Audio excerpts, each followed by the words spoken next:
Muchas gracias, Pastor Malavé, por esa introducción.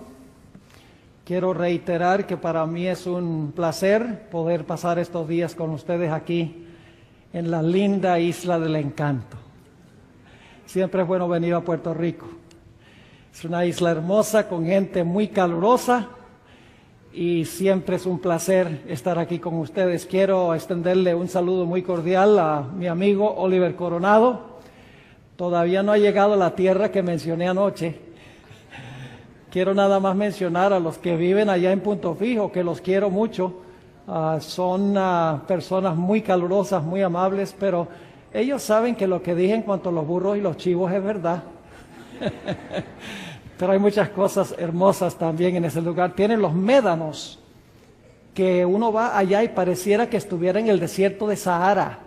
Es impresionante ese asunto de los médanos allá cerca de Coro, cerca de Punto Fijo, donde vive el hermano Oliver. Un saludo muy cordial a los hermanos y hermanas de Punto Fijo.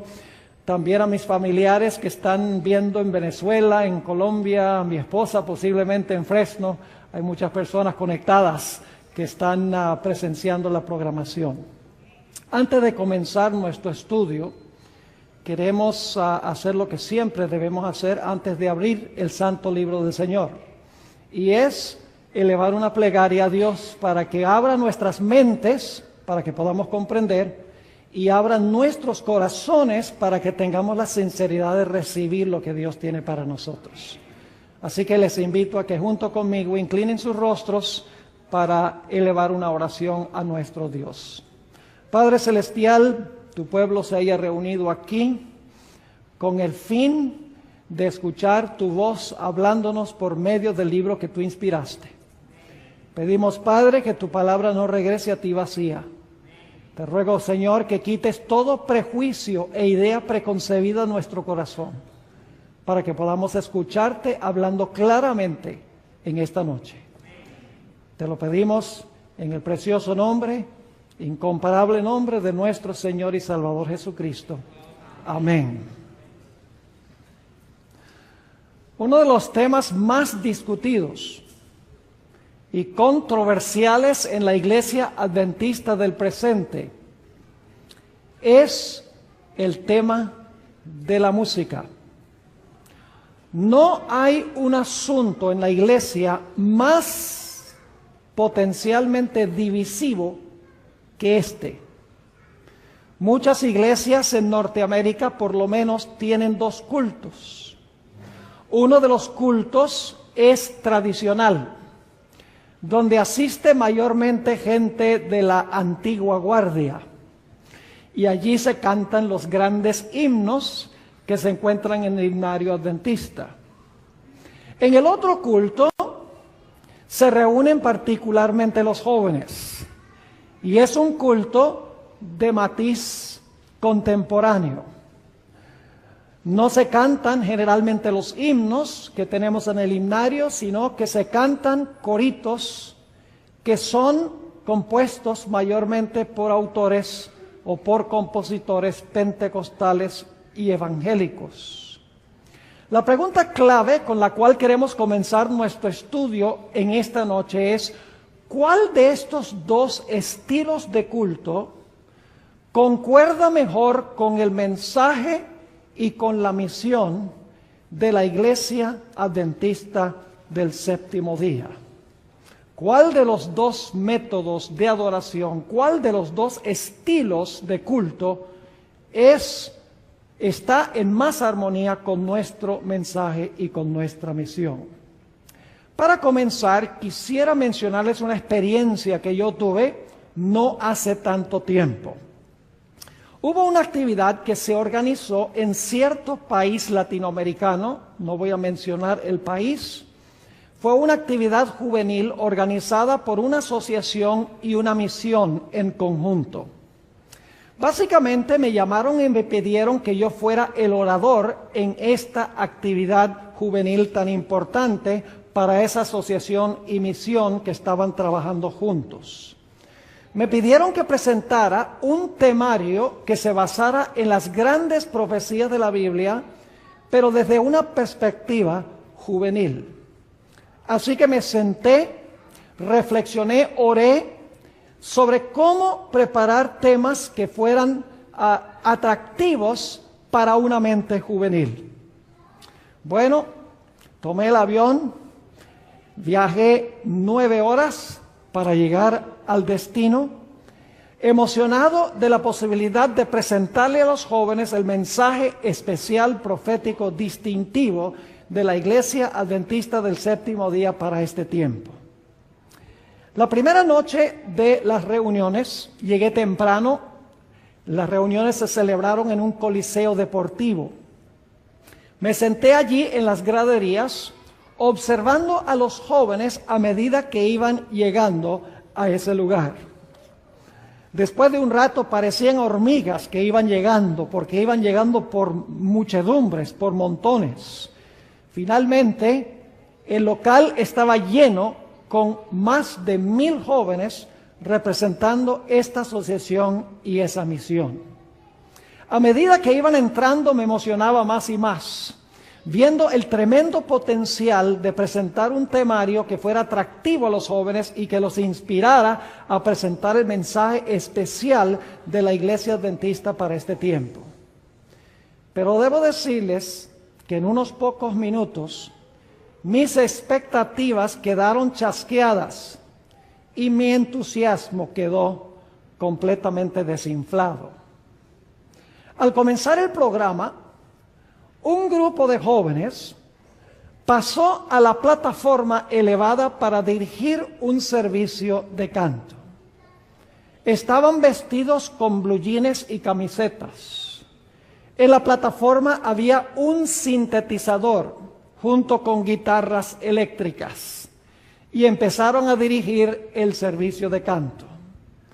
Con un volumen ensordecedor, las guitarras eléctricas tocaban a todo vapor la música. La música era sincopada y rítmica y repetitiva. Y la música estaba acompañada de luces de diferentes colores que oscilaban sobre el público, el techo de ese lugar a donde se celebraron las reuniones. Además de eso, había una máquina en la plataforma que escupía humo, que causaba que la plataforma estuviera llena de humo, que parecía que estuviera no en un culto de adoración, sino parecía que estaba en un bar.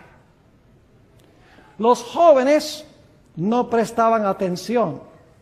Lo que hacían era hablar, reírse, se abrazaban, se meneaban, gritaban, silbaban.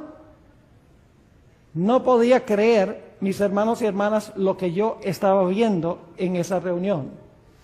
Algunos podrían pensar que estoy exagerando.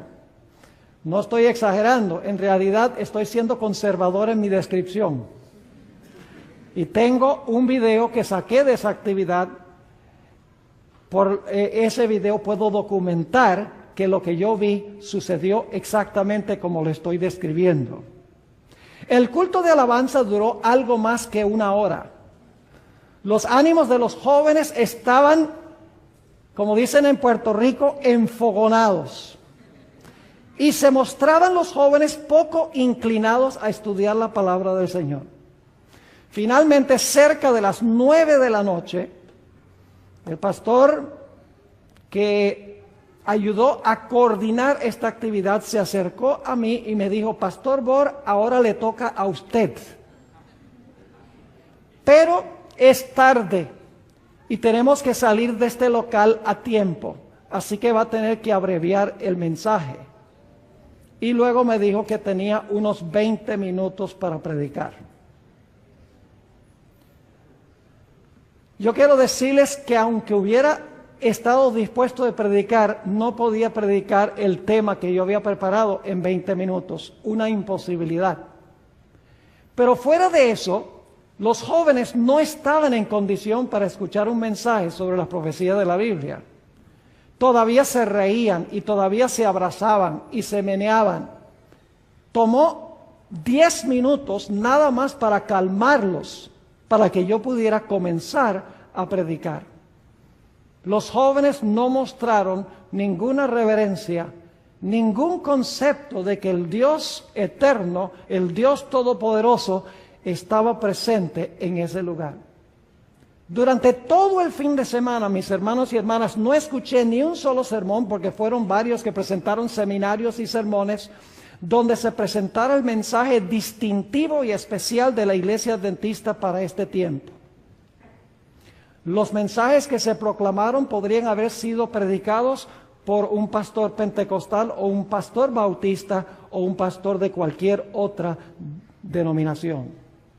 Lo que particularmente me preocupó es que los pastores que organizaron este evento no solo permitieron este estilo de culto, sino que participaron en él y animaron a los jóvenes que participaran en este culto. Para serles sincero, el culto me recordó del culto que celebró el pueblo de Israel al pie del monte Sinaí cuando adoraron el becerro de oro. Al regresar a mi hotel esa noche, yo me hacía varias preguntas. Entre esas preguntas están las siguientes. ¿Será este el tipo de culto que agrada a Dios? ¿Será así como adoran los ángeles? ¿Estaba Elena White equivocada cuando dijo que la música del cielo es armoniosa y melodiosa y que se parece a los himnos que entonan los pájaros? ¿Será este, me preguntaba, el tipo de música que debe acompañar nuestro precioso mensaje adventista de la verdad presente? Pero debo decirles algo.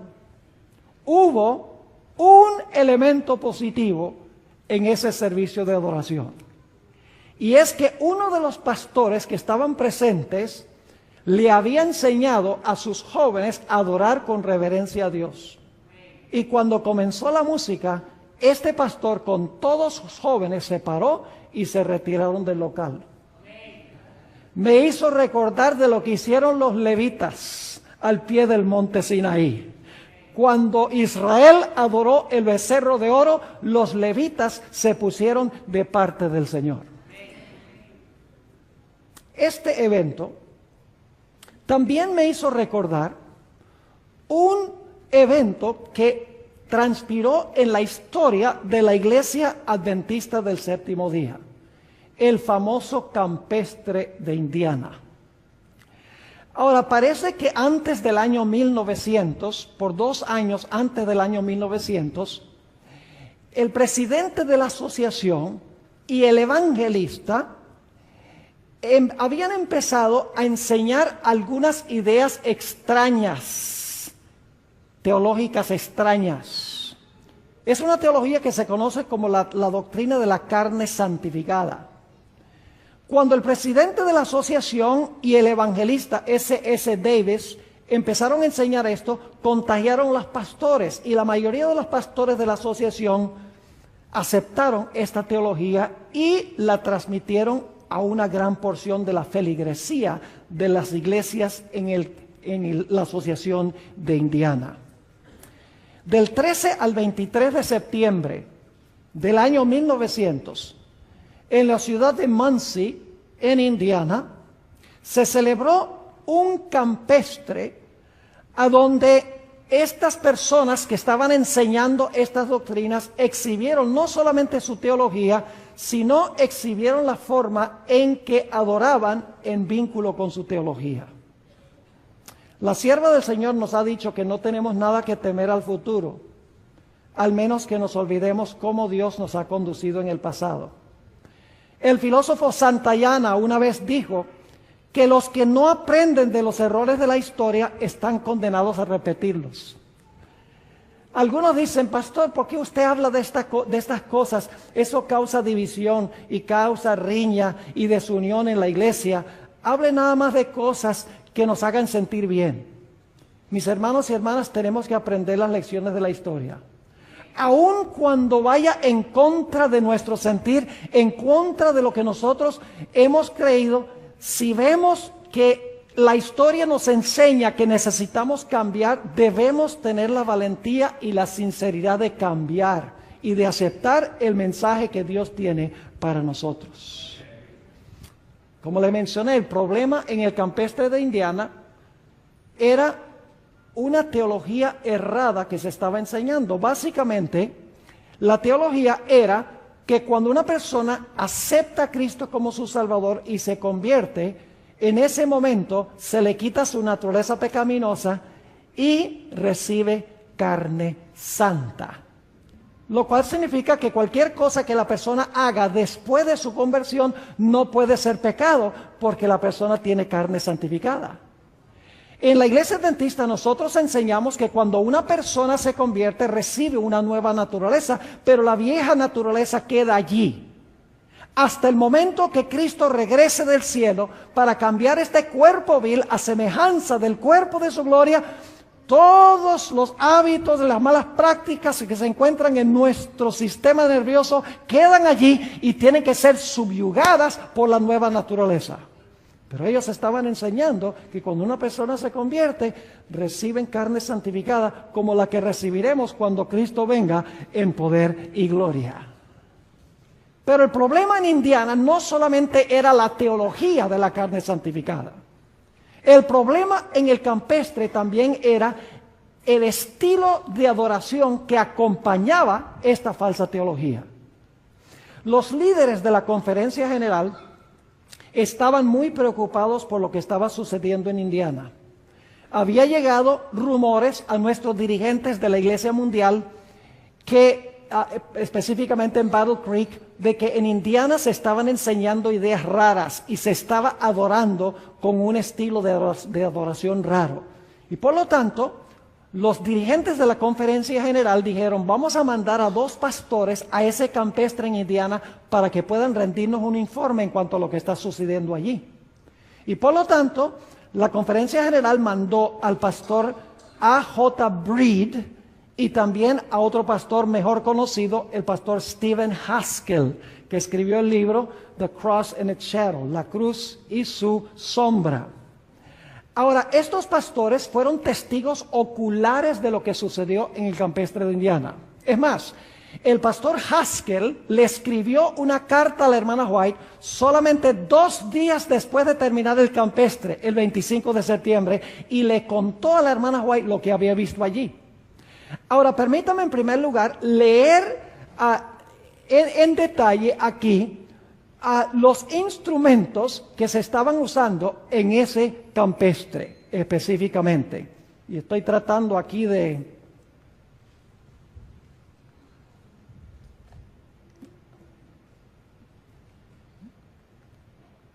Vamos a ver aquí si vamos al comienzo. Aquí está.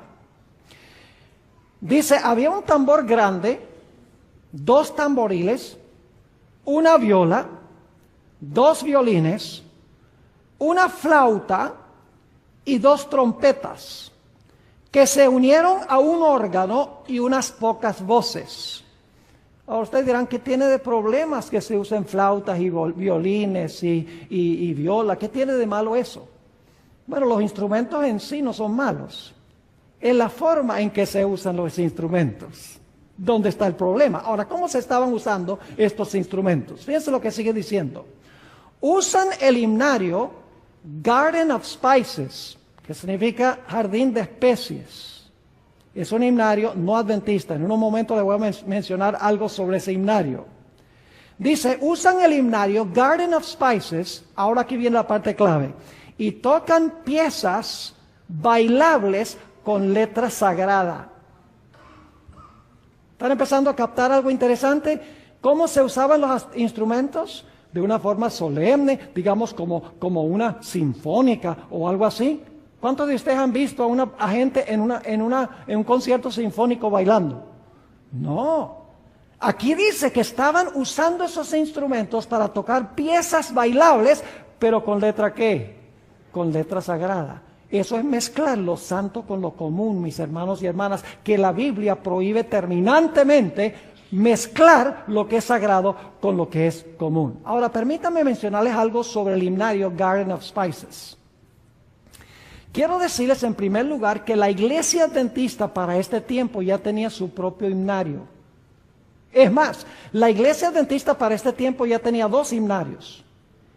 Y en el año 1900, el pastor Frank Belden estaba por publicar un himnario que se usó por décadas en los Estados Unidos que se llama Christ in Song, Cristo en el canto.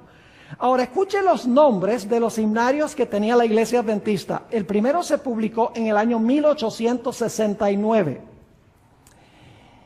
Y el himnario se llamaba así: Himnos y cantos para los que guardan los mandamientos de Dios y la fe de Jesús. Qué lindo nombre para un himnario, distintivo en su nombre. Otro himnario se publicó en el año 1886.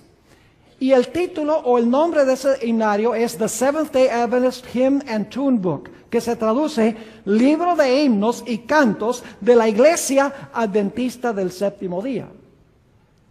Y como les mencioné, en el año 1900, cuando se tuvo el campestre, el pastor Belden, Frank Belden, el más grande himnólogo probablemente de la historia de la Iglesia Adventista, estaba preparando el himnario Christ in Song o Cristo en el canto. Pero en ese campestre dijeron, no usemos los himnarios que tenemos en la iglesia, vamos a usar un himnario que se llamaba Garden of Spices. Ahora, permítanme decirles algo sobre Garden of Spices. Es un himnario que fue publicado en el año 1899. Y el nombre de la casa publicadora es Pentecost Band Publishing Company.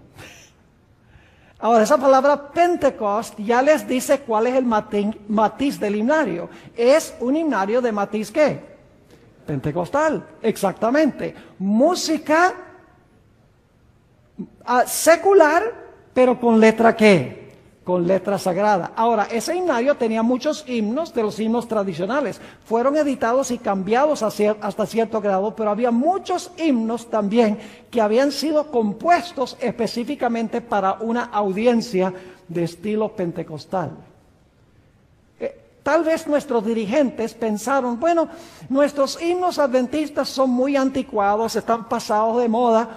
Tal vez necesitamos modernizarnos un poco y usar algunos himnos que sean más upbeat, que pongan a la gente un poquito más emocionada en el culto. Pero no quisieron usar los himnarios que fueron compuestos por adventistas. Ahora, el pastor Haskell, el 25 de septiembre del año 1900, le escribió a Elena G. de White una carta sobre lo que él había visto en ese campestre. Y quiero que noten algo muy interesante que dijo el pastor Haskell, que nos va a ayudar a entender qué estaba sucediendo allí. Ustedes pueden verlo en pantalla. Dice el pastor Haskell en su carta a la hermana White: de hecho, su reunión, es decir, la reunión en Indiana, su reunión de reavivamiento es sencillamente una copia exacta del método que emplea el Ejército de la Salvación. Ese detalle es muy importante. Es decir, el reavivamiento en el campestre de Indiana era una copia exacta ¿de qué? De la forma en que adoraba el Ejército de la Salvación. Y luego sigue diciendo, y cuando entonan las notas más elevadas, no se puede escuchar ni una sola palabra que entona la congregación. Es más, no se puede escuchar nada en absoluto, al menos que sean los chillidos de aquellos que están medio desquiciados. No creo que esté exagerando todo lo que vi. Es decir, estaban cantando a voz en cuello, prácticamente gritando en la forma de cantar los himnos en este campestre. Ahora, lo interesante es que el pastor Haskell dice que era una copia exacta del método de adoración del Ejército de Salvación. Entonces, tendríamos que preguntarnos cómo adoraba en ese tiempo el Ejército de la Salvación. ¿Cuál era el estilo musical, en otras palabras, que usaba el Ejército de la Salvación? Fui a la página de internet del Ejército de la Salvación y fíjense lo que ellos dijeron en cuanto a su filosofía de la música. Dicen, la tradición musical del ejército es la de usar la música popular del día para alcanzar a la gente para Cristo. Eso está en el website del Ejército de la Salvación. Usar la música contemporánea para alcanzar a la gente para Cristo. Ahora, hay muchos grupos musicales que han salido de las bandas del Salvation Army o del Ejército de la Salvación.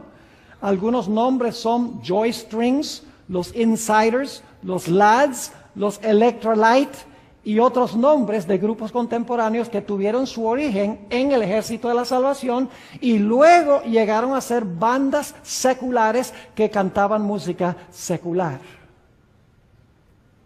Ahora, debo decirles algo más en cuanto al fundador del Ejército de la Salvación. El nombre del fundador es William Booth. Por varios años él fue un pastor metodista. Tenía muy buena intención, mis hermanos y hermanas. Él vio que en las calles de Londres, porque él primero trabajó en Londres, se dio cuenta que había muchos borrachos, había prostitutas, había gente que necesitaba desesperadamente el Evangelio de Cristo. Y por lo tanto él dijo, ¿cómo puedo yo alcanzar a esta gente en el nivel donde ellos están?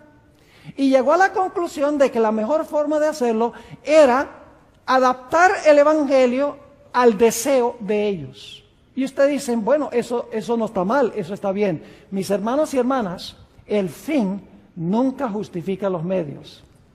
Nuestra pauta o nuestra norma para hacer algo se encuentra en la Biblia. No se encuentra en lo que la gente siente o lo que la gente piensa o lo que la gente quiere. El Evangelio tiene en sí mismo poder para transformar el corazón del ser humano. A veces me gusta pensar que algunas personas dicen que Robin Hood, quien le robaba a los ricos para darle a los pobres, estaba bien que robara porque se beneficiaban los pobres. ¿Qué tiene de malo eso?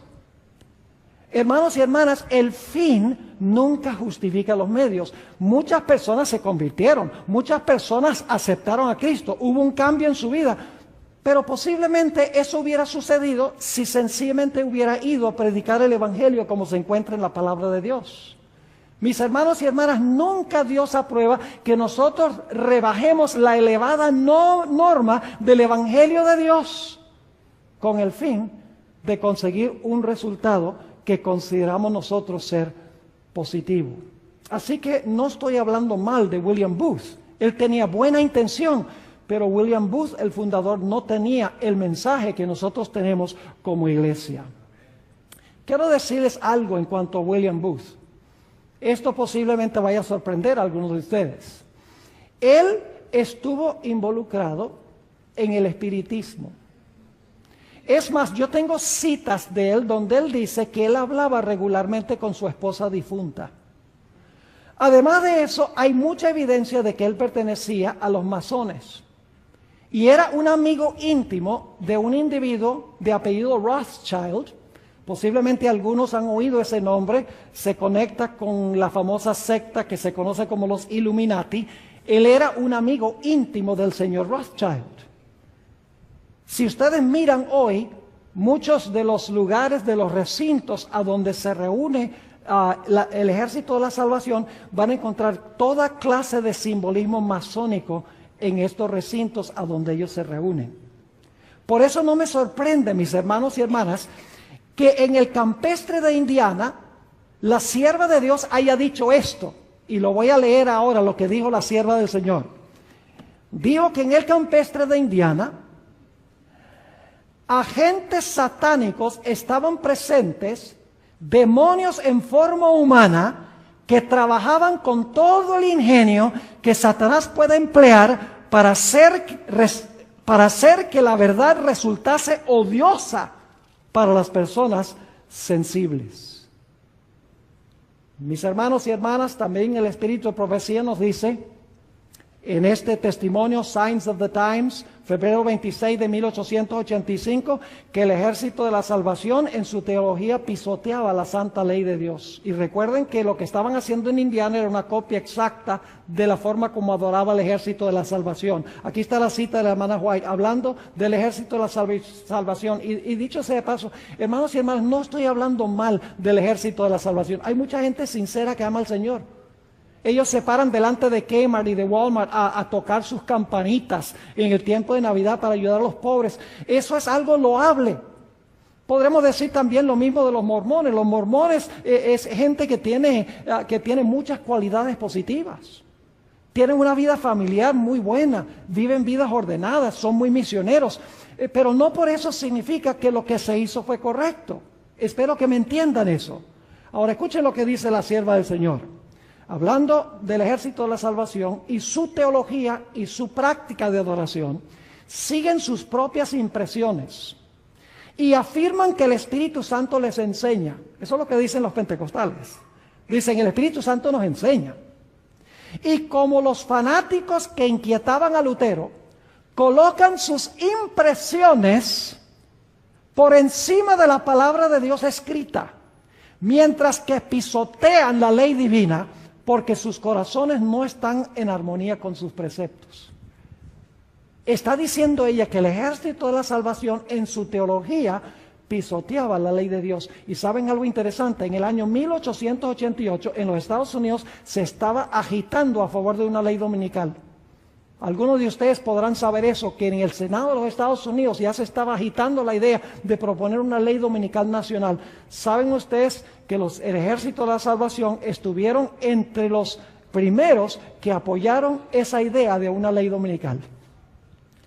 Ahora, el ejército de la salvación, sabemos en ese tiempo también usaba métodos evangelísticos cuestionables. Y ustedes dicen, ¿cómo que métodos evangelísticos cuestionables? Ellos decían que había que contextualizar el evangelio. Es decir, había que presentar el evangelio en una forma que fuera atractiva a la gente. Ahora, no me entiendan mal, yo creo que debemos presentar el evangelio de una forma atractiva a la gente. Pero no significa por eso que nosotros debemos entretener a la gente. La palabra de Dios tiene su propio poder para traer convicción a los corazones de los seres humanos. Una cosa que hacía el ejército de la salvación, por ejemplo, era usar payasos para presentar el evangelio. Ahora, fíjense lo que dice la sierva del Señor en cuanto a esta práctica específicamente. Dice ella, debemos estudiar métodos por medio de los cuales podamos predicarle el evangelio a los pobres y desamparados de la humanidad. Eso es lo que hacía el ejército de la salvación, ¿verdad? Dice la hermana White, debemos nosotros estudiar métodos por medio de los cuales podamos predicarle el evangelio a los pobres y desamparados de la humanidad. Ahora escuchen bien. Pero que no piense ninguno que Dios aprueba de un método a donde se requiere que un hombre juegue las veces de payaso o que actúe como uno que ha perdido su sano juicio. Tales métodos son completamente innecesarios e inapropiados. Y hoy en día, y debo decir esto, mis hermanos y hermanas, muchas veces se usan cosas como mimas, se usan dramas, se usan magos, etcétera, aún en la iglesia adventista, supuestamente para hacer atractivo el evangelio. La hermana White dice que estos métodos son completamente innecesarios e inapropiados. Ahora, en esta misma cita, la hermana White continúa diciendo esto. Entre los que laboran en el ejército de la salvación, hay aquellos que han empleado estos métodos. Pero es más, escuchen, es más necesario que ¿qué? Que usar esos métodos, ¿verdad? Dice, pero es más necesario que estudien y prediquen la palabra de Dios, que actuar de una forma sensacional a fin de atraer la atención de la gente. Es la palabra de Dios como cadena áurea y fuerte que vincula a los hombres con Dios y los coloca a donde pueden aprender del gran maestro. Es la palabra de Dios la que prueba el carácter. Dios tiene almas preciosas y conscientes que se han unido al ejército de la salvación, pero ellos necesitan progresar y recibir otras verdades más elevadas. ¿Cuáles verdades serían eso? Como el asunto de la ley y qué más, y del sábado. Esas son palabras mías que yo agrego allí. Así que dice, y recibir otras verdades más elevadas de la palabra de Dios. En otro lugar, la hermana White habla del cristianismo superficial del ejército de la salvación. Dice ella en Manuscript Releases, tomo 21, página 309, dice, allí vemos al ejército de la salvación con su banda de la santidad, como se conocía la orquesta en ese tiempo, con su banda de la santidad. ¿Y su cristianismo de qué clase? Su cristianismo barato, que complace a la gente, porque no tienen que luchar contra el pecado. Presentan un cristianismo ¿qué? Un cristianismo liviano. Decir, gracias, gracias, Dios te ama, Dios no le importa lo que tú haces, ni lo que tú piensas, ni a dónde vas, ni lo que ves, ni lo que oyes. De eso está hablando el Espíritu de Profecía. Y hermanos y hermanas, no cerremos nuestro corazón a lo que estamos estudiando esta noche. Porque yo sé que hay prejuicios en el corazón y decimos, no, eso no es así, a mí me gusta esa música y eso alcanza a nuestros jóvenes y yo no voy a escuchar lo que está diciendo el pastor Bor. Mucho cuidado con eso. Porque Dios está dando la oportunidad de que nosotros tengamos un cambio en la iglesia, un cambio positivo en la iglesia. Y hermanos y hermanas, yo quiero decirles que yo soy pastor de la Iglesia Adventista del Séptimo Día. Esta es mi iglesia. Algunos dicen que la iglesia ha apostatado. No, no. Hay apostasía en la iglesia, pero esta es la iglesia remanente de Dios. Y yo soy pastor de esta iglesia y amo esta iglesia. Y por eso es que yo predico estas cosas, porque yo quiero que la iglesia adore y crea y enseñe lo que Dios quiere que la iglesia enseñe y lo que la iglesia practique. Ahora escuchen bien. La sierva del Señor también nos habla sobre la música que se usó en el campestre de Indiana. ¿Saben lo que dicen algunos? Algunos dicen, mire, lo que la hermana White criticó en cuanto al campestre de Indiana fueron en realidad, fue la falsa teología de la carne santificada. Pero la hermana White no se preocupó por el estilo de adoración ni por la música. Era solamente la preocupación por la teología de la carne santificada. Hermanos y hermanas, los que dicen esto, sencillamente no han leído lo que la hermana White dice. En Mensajes Selectos, tomo 2, página 35, la página 45, la hermana White habla sobre el estilo de adoración que hubo en el campestre de Indiana. Voy a darles una síntesis de esas páginas y luego les voy a leer varias citas del Espíritu de Profecía. En primer lugar, la hermana White dice que Satanás usó este estilo de culto, no la teología, este estilo de culto para desviar a la gente de la verdad presente y para lograr que el mensaje del tercer ángel perdiera su fuerza y su influencia. Dice que el Espíritu Santo nunca se manifiesta en este estilo de culto. Dice que este estilo de culto no se necesita para convertir a las almas. Dice que este estilo de culto se iba a ver de nuevo en las reuniones de reavivamiento de la iglesia adventista, justamente antes de cerrarse la puerta de la gracia. En unos momentos les voy a leer algunas citas. La hermana White, mis hermanos y hermanas, no criticó solamente la teología, sino que también criticó la clase de música y el estilo de adoración que se usó en ese campestre. No tenemos nada que temer al futuro, al menos que nos olvidemos cómo Dios nos ha dirigido en el pasado. Los que no aprenden de los errores de la historia están condenados a repetir esos errores. Mis hermanos y hermanas, es tiempo de dejar de cometer esos errores y de aprender de nuestra historia denominacional, porque Dios nos ha dejado la historia de nuestra iglesia para que no cometamos los mismos errores y para que hagamos las cosas positivas que la iglesia una vez hizo. Ahora les voy a leer varias citas de la hermana White. Ustedes me van a perdonar de que lea tanto estas citas, pero quiero que quede claro que no es solamente la teología del campestre, es el estilo musical. Y los que dicen que no era el estilo musical y no era el estilo de adoración, yo no sé dónde están leyendo en el Espíritu de Profecía. Fíjense lo que ella dice. El Espíritu Santo nunca, ¿qué significa nunca? Nunca, ¿verdad? El Espíritu Santo nunca se manifiesta en esta ¿qué? ¿Está hablando de teología? No, no, no. Dice el Espíritu Santo nunca se manifiesta en esta forma. ¿Mediante ese qué? ¿Esa es teología? No, mediante ese ruido desconcertante. Ahora escuchen la intención de Satanás. Esto constituye una invención de Satanás para ocultar sus ingeniosos métodos destinados a tornar ineficaz la pura, sincera, elevadora, ennoblecedora y santificadora verdad para este tiempo. Cuando la hermana White dice verdad para este tiempo, está hablando de verdad ¿qué? presente. Exactamente. ¿Cuál es la intención de este estilo de música y de este estilo de adoración? Dice, es tornar ineficaz la pura, sincera, elevadora, ennoblecedora y santificadora verdad para este tiempo. Y luego dice ella, es mejor no mezclar nunca el culto de Dios con música. ¿Qué está hablando de la teología aquí? No, dice, es mejor no mezclar nunca el culto de Dios con música que utilizar instrumentos musicales para realizar la obra que en enero pasado se mostró que tendría lugar en nuestras reuniones de reavivamiento. La verdad, ahora escuchen, la verdad para este tiempo, ¿qué significa qué clase de verdad? Mañana el tema es ¿qué es la verdad presente? ¿Ok?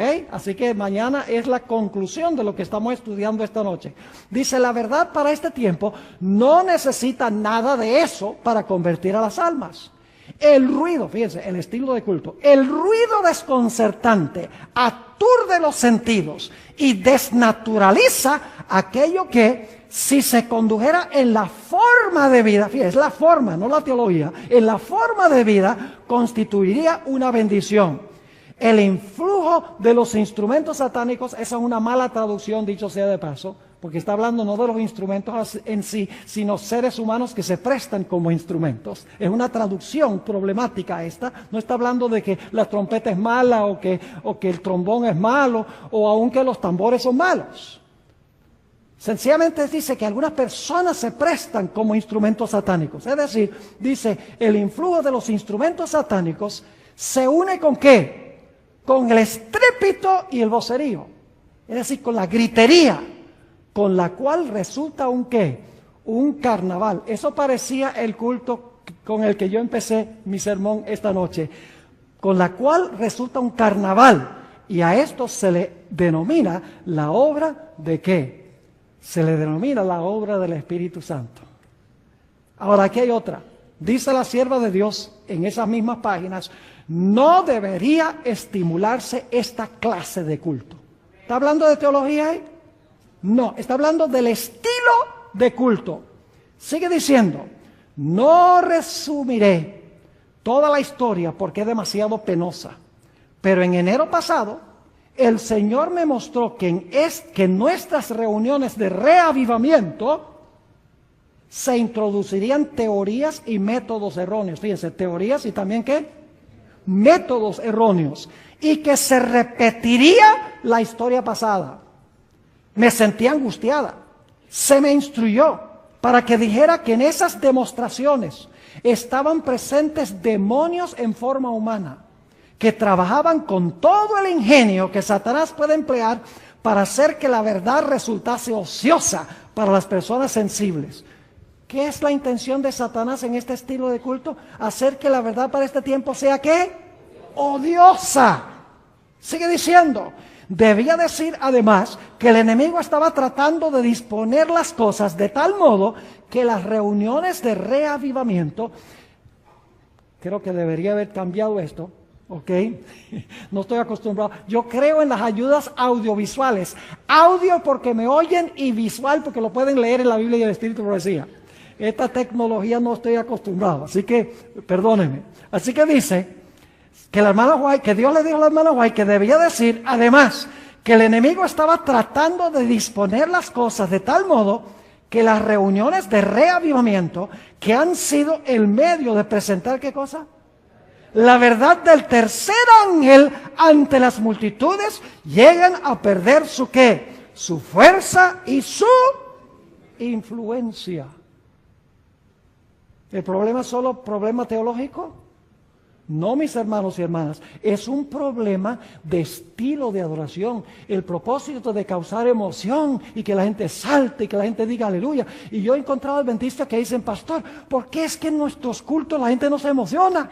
Como se emocionan los pentecostales. ¿Saben por qué? Porque nosotros nos enfocamos en el mensaje que entra por la cabeza al corazón. Es un mensaje que se basa en el sano juicio. Como dice la hermana White, un mensaje que apela a la fría razón. Unimpassioned reason es la expresión que ella usa. Es un mensaje que apela al intelecto y debe también alcanzar el corazón. En mi iglesia, yo llevo 17 años en mi iglesia, es una iglesia que tiene 1200 miembros, Se cantan puros himnos con piano y órgano. Pero si ustedes pudieran escuchar a mi congregación cantar, a veces yo me quedo callado para escucharlos cantar. Cantan con un entusiasmo y un ánimo. Ustedes vieran muchos de ellos con el himnario alzado y bueno, se ve que mueven la cabeza y mueven la boca, están emocionados. ¿Cómo que no hay emoción? Claro que hay emoción, pero no significa que tenemos que saltar y tenemos que gritar y usar luces en colores y hacer que humo salga de la plataforma, etcétera, para atraer a la gente. Es una forma indebida, incorrecta, métodos incorrectos de atraer a la gente.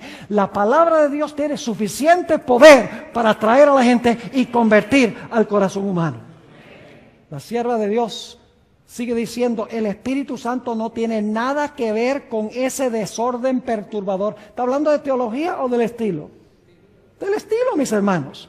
El Espíritu Santo no tiene nada que ver con ese desorden perturbador y esa varaunda que me fueron mostradas en enero pasado.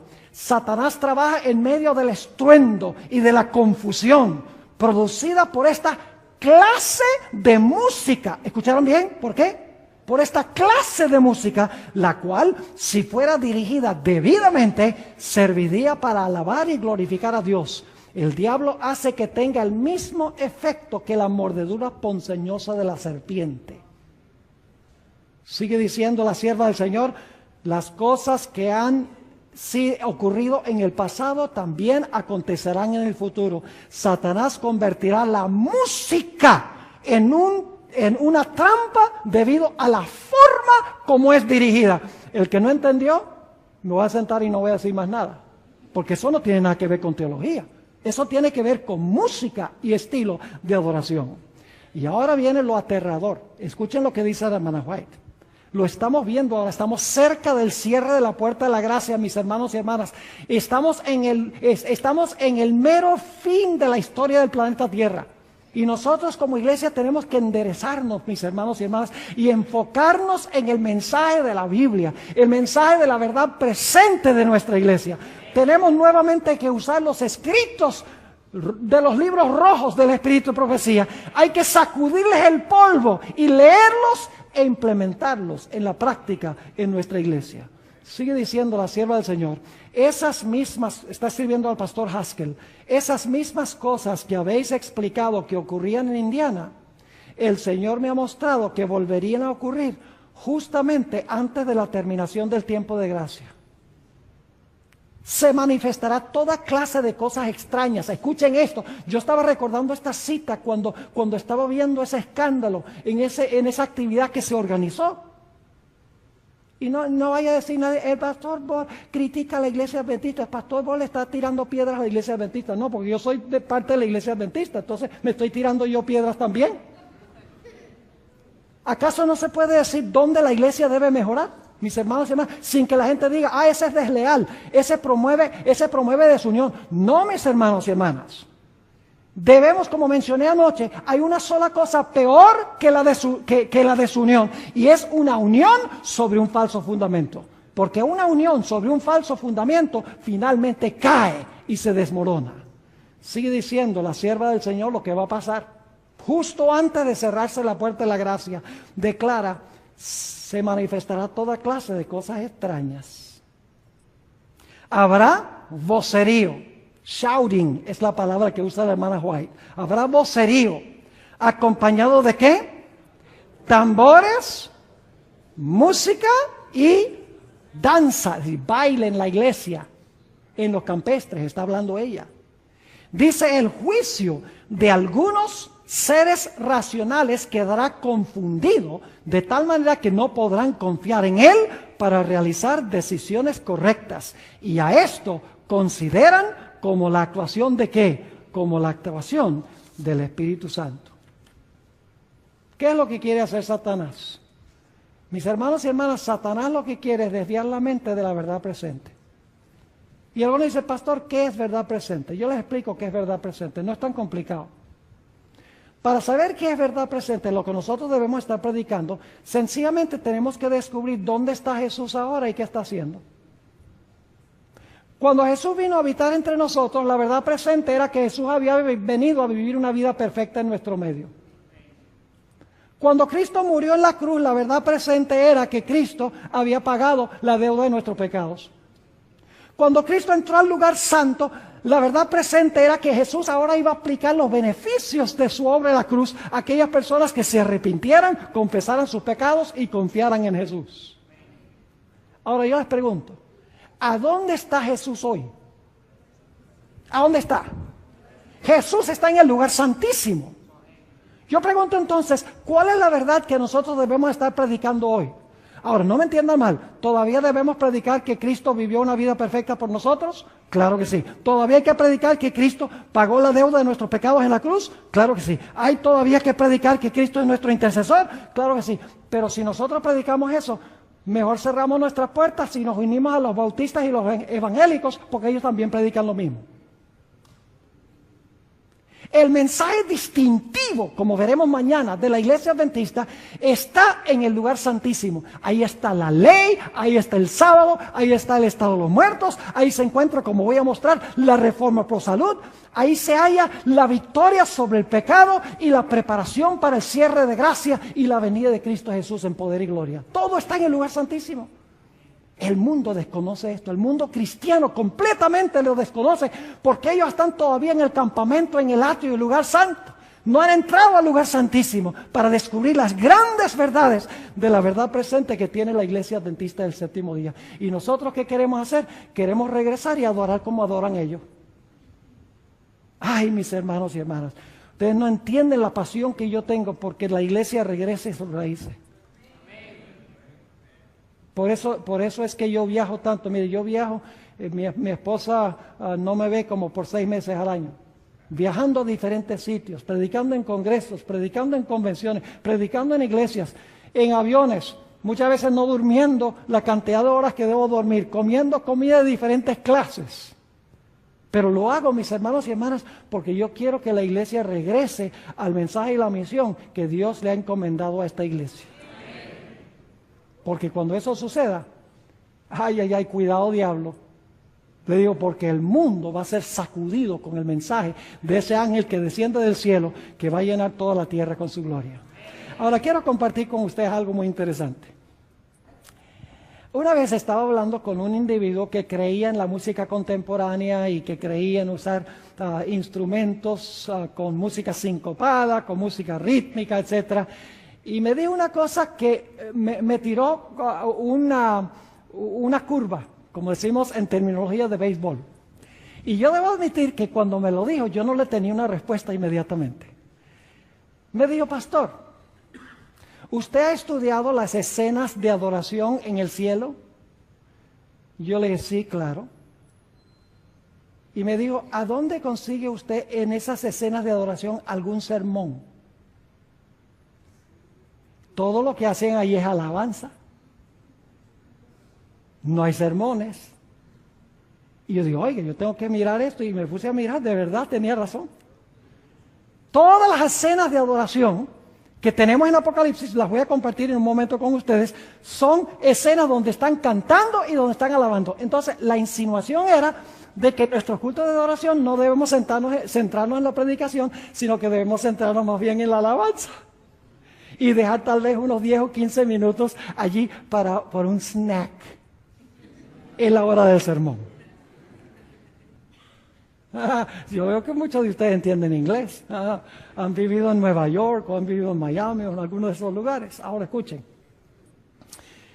Cuando él me dijo esto, yo no tenía una respuesta. Yo le dije, mira, dame tiempo para ir a estudiar este asunto, yo lo voy a analizar y te voy a dar una respuesta a lo que tú has dicho. Y me puse a estudiar esas escenas de adoración y descubrí algo muy interesante. Algo que debe enseñarnos a nosotros los adventistas un principio vital. Y ustedes dicen, ¿qué descubrió? Descubrí, mis hermanos y hermanas, que la alabanza celestial es la respuesta de los seres celestiales a un evento histórico que se realizó en ese mismo momento. Es decir, el evento histórico es el sermón y la alabanza es la respuesta al sermón. Y ustedes dicen, ¿cómo es eso, pastor? Vamos a las escenas de adoración para que ustedes lo vean. La única diferencia es que yo, por ejemplo, me paro hoy y yo predico un sermón sobre el hecho de que Cristo fue a la cruz, murió en la cruz, dijo consumado es, y yo le estoy repitiendo la escena. Pero hay una escena que yo les voy a mostrar a donde los seres celestiales están cantando porque acaban de ver el sermón. Es decir, la alabanza celestial es la respuesta al sermón o al evento histórico que se está conmemorando en ese momento. Vamos a examinar este asunto. Apocalipsis el capítulo 4. Apocalipsis el capítulo 4. Y tenemos que avanzar aquí más rapidito. En Apocalipsis el capítulo 4 tenemos nosotros una escena de adoración a donde los seres celestiales están cantando. Voy a decirles cuál es el evento histórico que se está realizando. El Señor Jesucristo ha resucitado de los muertos y el Señor Jesucristo está ahora a punto de ascender al cielo. Y el lugar santo del santuario celestial se está preparando para recibir al héroe de guerra que viene vencedor, con todas las heridas en su cuerpo, para demostrar que ha estado en una batalla, pero está regresando vivo. Ahora, antes que Jesús llegue, en Apocalipsis 4 se encuentra una escena a donde se encuentra Dios el Padre sentado en su trono. Y quiero que noten cuál es el tema central del himno que están cantando aquellos que se encuentran en ese lugar. Aquí dice en Apocalipsis 4 y el versículo 11, Señor, digno eres de recibir la gloria y la honra y el poder. ¿Porque tú qué?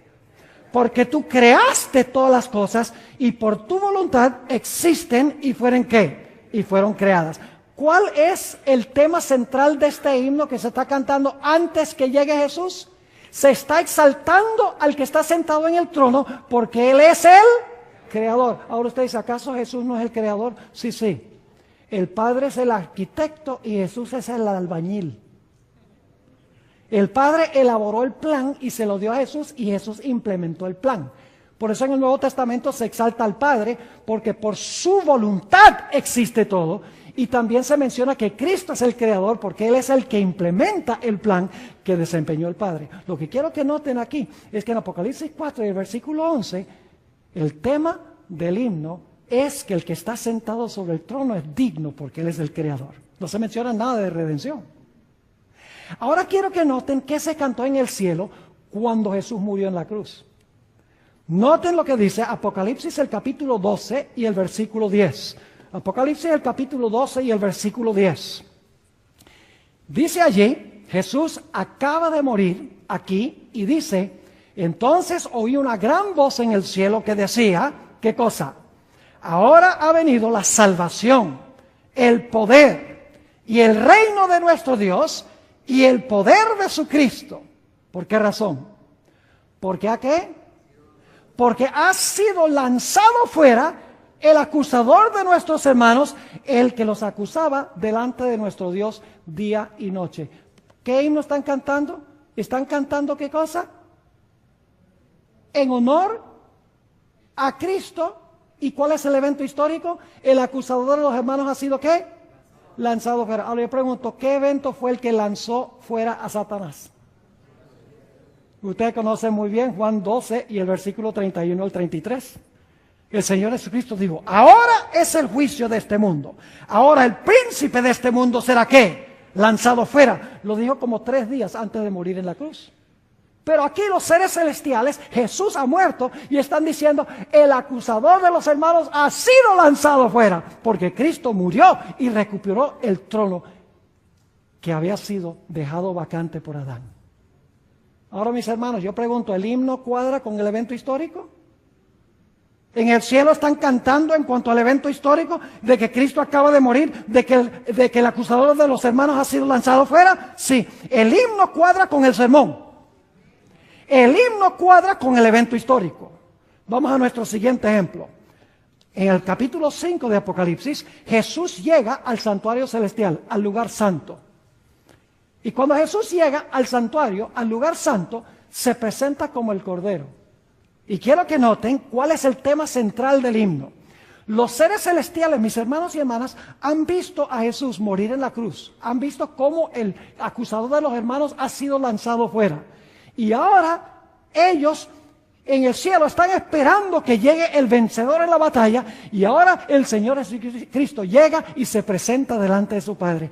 Y fíjense lo que cantan los seres celestiales para conmemorar este evento histórico que es el sermón, que lo están viendo en vivo. ¿Me están entendiendo el punto? Noten lo que dice aquí en Apocalipsis 5, 9 al 12. Y cantaban un nuevo cántico diciendo: digno eres de tomar el libro y de abrir sus sellos, porque tú fuiste, ¿qué?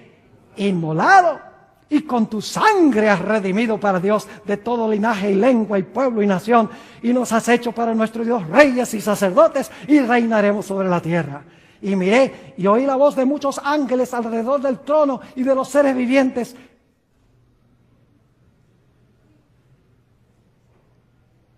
Bueno, menos mal que lo tenemos aquí. Ups. A ver, ¿qué pasó con las luces? Bueno. Sea la luz. Sea más luz. Ok, ahora fíjense, voy a comenzar de nuevo. Dice: y cantaban un nuevo cántico diciendo: digno eres de tomar el libro y de abrir sus sellos, porque tú fuiste inmolado, y con tu sangre nos has redimido para Dios de todo linaje y lengua y pueblo y nación, y nos has hecho para nuestro Dios reyes y sacerdotes, y reinaremos sobre la tierra. Y luego dice: y miré, y oí la voz de muchos ángeles alrededor del trono, y de los seres vivientes, y de los ancianos, y su número era millones de millones, que decían a gran voz: el Cordero que fue inmolado es digno de tomar el poder, las riquezas, la sabiduría, la fortaleza, la honra, la gloria y la alabanza. Yo pregunto, ¿el himno cuadra con el evento histórico que se está conmemorando en ese momento? Exactamente, si hay un sermón. Lo único es que el sermón es en vivo. Hoy en día nosotros predicamos el sermón basado en lo que pasó allá, pero ellos están alabando, respondiendo a un evento que se realizó en ese momento. Ahora, ¿qué va a suceder cuando se toque la séptima trompeta? ¿Qué creen ustedes que van a cantar los seres celestiales cuando se toque la séptima trompeta, cuando se cierre la puerta de la gracia y Cristo tome el reino? ¿Ustedes creen que van a exaltar a Cristo por haber muerto en la cruz? No, fíjense cuál es el tema central del himno. Sigue diciendo: el séptimo ángel tocó la trompeta, y hubo grandes voces en el cielo que decían: los reinos del mundo han venido a ser de nuestro Señor y de su Cristo, y Él reinará por los siglos de los siglos. Y los 24 ancianos que estaban sentados delante de Dios en sus tronos, y se postraron sobre sus rostros y adoraron a Dios diciendo: te damos gracias, Señor Dios Todopoderoso, el que eres y que eras y que has de venir, porque has tomado tu gran poder y has reinado. ¿El himno cuadra con el evento? Claro que sí. Cuando Cristo toma el reino, los seres celestiales cantan el himno que acompaña el sermón. Ahora, ¿qué va a suceder cuando el pueblo de Dios gane la victoria sobre la bestia y su imagen? ¿Qué va a cantar el pueblo de Dios? Bueno, vamos a Apocalipsis, el capítulo 15 y el versículo 2 hasta el versículo 4. Este es un fenómeno interesante en todo el libro de Apocalipsis, todas las escenas de adoración. Los seres celestiales están cantando para conmemorar el sermón. Es decir, yo les pregunto qué viene primero, ¿el sermón o la alabanza? ¡Ay, ustedes están débiles! Se me durmieron. ¿Qué viene primero, el sermón o la alabanza? Entonces lo tenemos al revés. Primero tenemos que tener el sermón y luego una alabanza que está en armonía con el sermón. Ahora escuchen lo que dice: cuando el pueblo de Dios gane la victoria sobre la bestia y su imagen, dice: y cantan el cántico de Moisés, siervo de Dios, y el cántico del Cordero diciendo: grandes y maravillosas son tus obras, Señor Dios Todopoderoso. Justos y verdaderos son tus caminos, Rey de los santos. ¿Quién no te temerá, oh Señor, y glorificará tu nombre? Pues solo tú eres santo, por lo cual todas las naciones vendrán y te adorarán, porque tus juicios se han manifestado. El himno cuadra con el evento histórico. ¿Qué se va a cantar en el cielo cuando Dios juzgue a la gran ramera que ha derramado la sangre de los santos? Apocalipsis 19 y el versículo 1 y el versículo 2. Apocalipsis 19 y el versículo 1 y el versículo 2.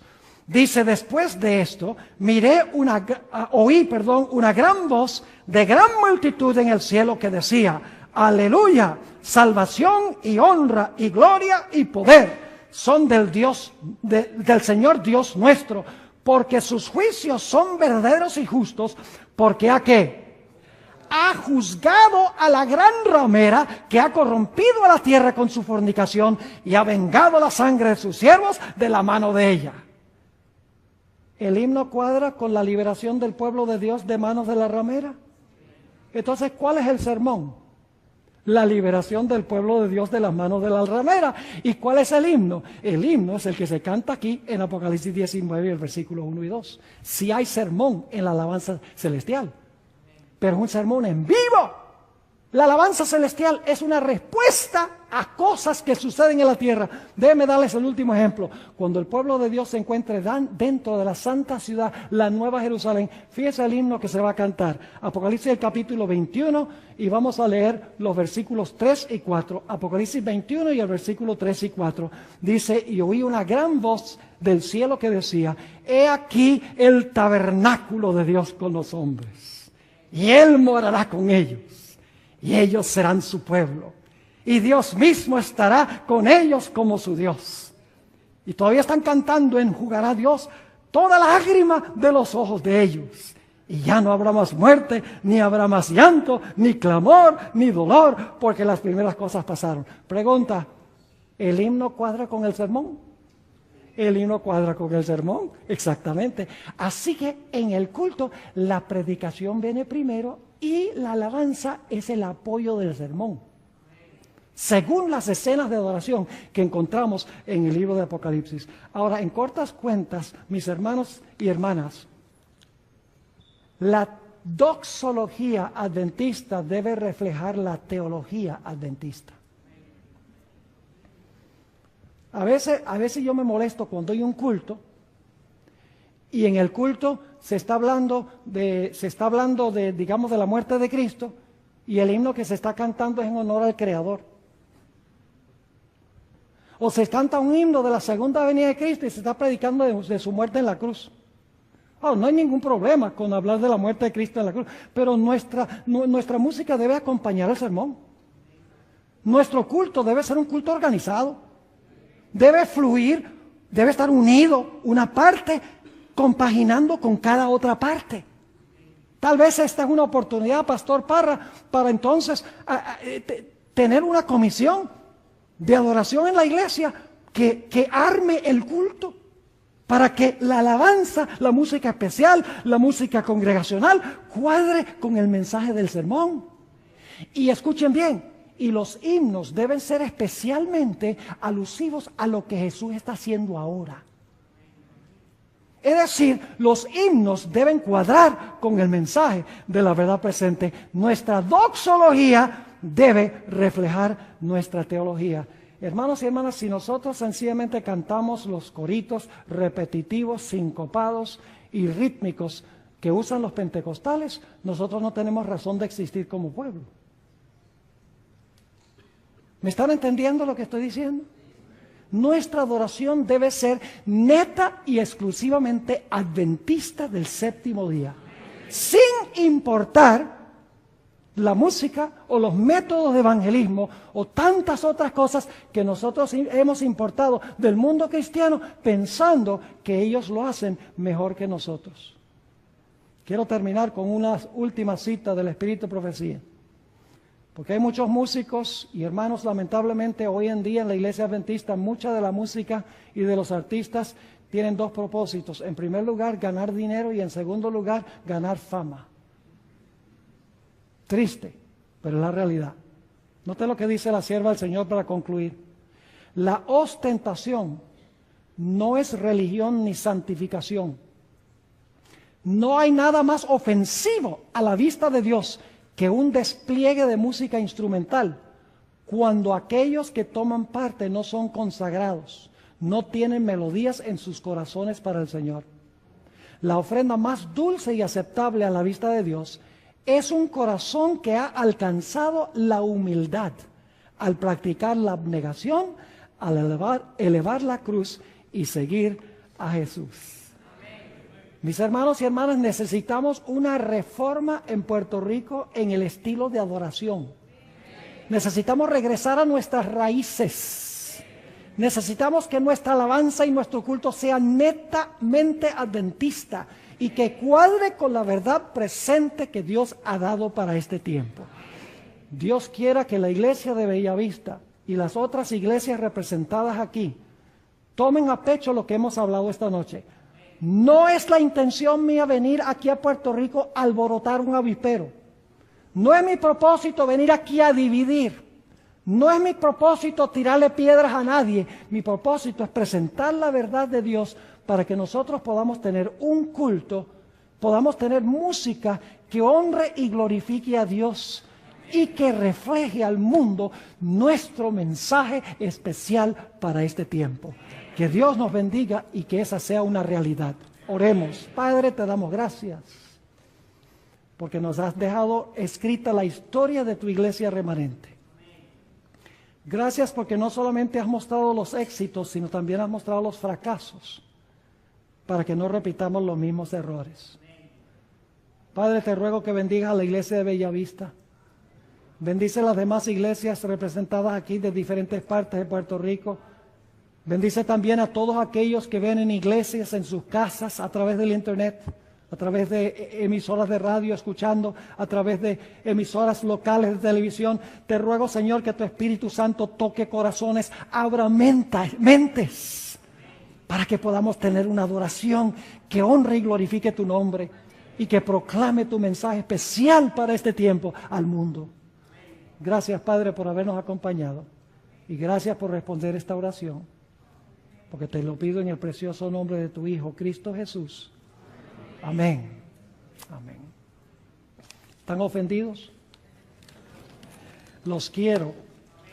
Tenemos un dicho en Colombia: porque te quiero te aporrio. Lo que he presentado esta noche es por amor, mis hermanos y hermanas. Lo creo, lo siento, tengo esa pasión. Quiero que mi iglesia sea lo que Dios quiere que sea. Quiero mencionarles que a la salida hay materiales disponibles. Traje una caja de material. Aprovechen esa oportunidad. Los DVDs tienen un 20% de descuento. Tengo un librito allí en inglés sobre la ordenación de la mujer. Otro motivo de conflicto en la iglesia. Algún día les voy a predicar un sermón sobre eso. No en este viaje, porque un sermón controversial es suficiente. Pero hay mucho material bueno allí. Consíganlo, aprovechen, que yo sé que será de beneficio espiritual. Dios les bendiga.